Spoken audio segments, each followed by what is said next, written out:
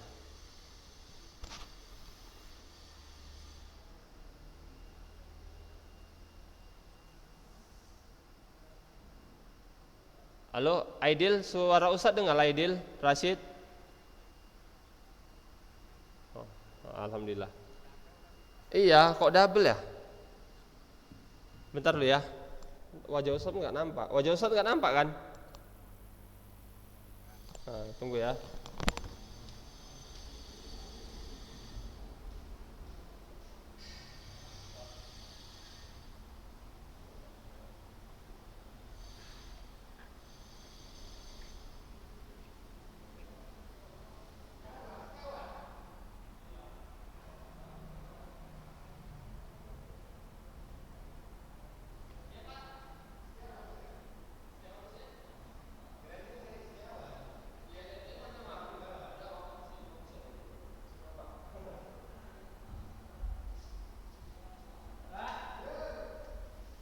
Apa sinyal ya? Dari pagi ini baru suara anak menggema-gema.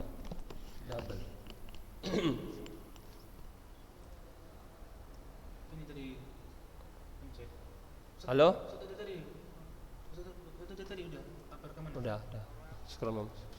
Scroll. Oke, lanjut ya. Nah, itu tadi ya dari cara-cara bergaul sehat ya. Ada 5. Di buku PDF adanya sebenarnya. Ustaz hanya mau baca aja ini ya. Kemudian satu lagi terakhir ada 6 ini ya. Cara bergaul sehat yaitu menstabilkan emosi ya. Menstabilkan emosi. Maksudnya adalah kita harus mampu mengendalikan emosi diri kita. Jangan sampai emosi yang menguasai diri kita. Sabar adalah salah satu kunci penguasaan emosi. Cobalah melatih diri dalam menyelesaikan masalah dengan komunikasi, bukan dengan amarah dan emosi. Maksudnya di sini misalkan seperti ini ya. Kita kalau bergaul, kita kalau gampang emosi, itu kawan kita cuma sedikit ya. Kalau kita gampang emosi, dibecandai, kita merajuk, ya. Kita kalau dinasihati kita tersinggung. Nah, jangan seperti itu ya. Harus kita menerima kekurangan kelebihan kawan kita. Prinsip berteman kalau mau lama, mau langgeng, ingat kebaikan-kebaikan dia. Ingat kebaikan-kebaikan dia dan lupakan keburukan-keburukannya dia yang dibuat sama kita. Kalau mau langgeng, ingat-ingat aja kebaikannya. Ingat kebaikan-kebaikan teman kita dan segera lupakan keburukan-keburukan teman kita. Dan itu pun perintah agama ya. Perintah agama seperti itu kan. Kalau mau langgeng, tapi kalau kita mau nggak langgeng berteman ya kita selalu aja ingat keburukannya. Aku udah ngasih duit kau segini, kau pelit kali pun katanya. Kita ingat kebaikan-kebaikan kita aja ya. Keburukan-keburukannya dia yang kita ingat. Nah, kalau itu nggak berjalan lama ya.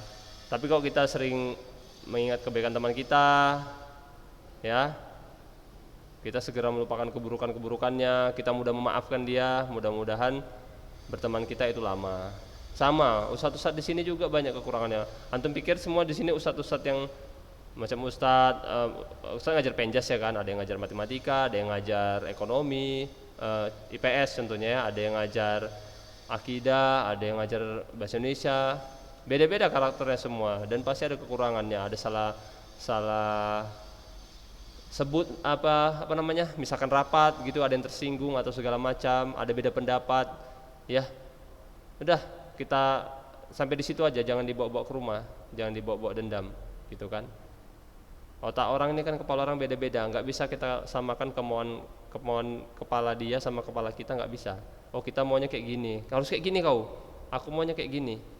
Ya, aku maunya kau kayak gini, nggak mau aku kau kayak gitu. Nah, nggak bisa kayak gitu ya. Kita harus menyesuaikan. Tapi jangan pula kita kita maksa juga. Kalau dia nggak mau ya udah. Misalkan kita hobinya ngaji, hobinya kita beribadah, ya kan? Hobinya kita membantu orang tua, gitu kan? Nggak hobi keluar rumah. Dia hobinya keluar rumah, main-main kesana kemari, hal-hal negatif. Ya jangan pula diikuti, ya.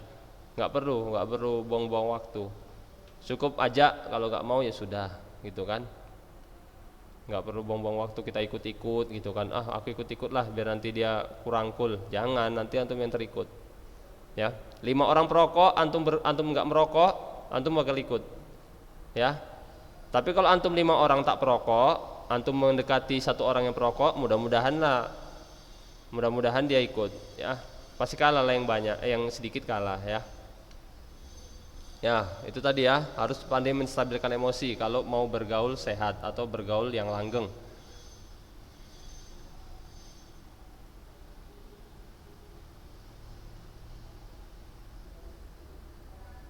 Kemudian sikap-sikap dalam pergaulan remaja ya, sikap-sikap dalam pergaulan remaja yang positif ya.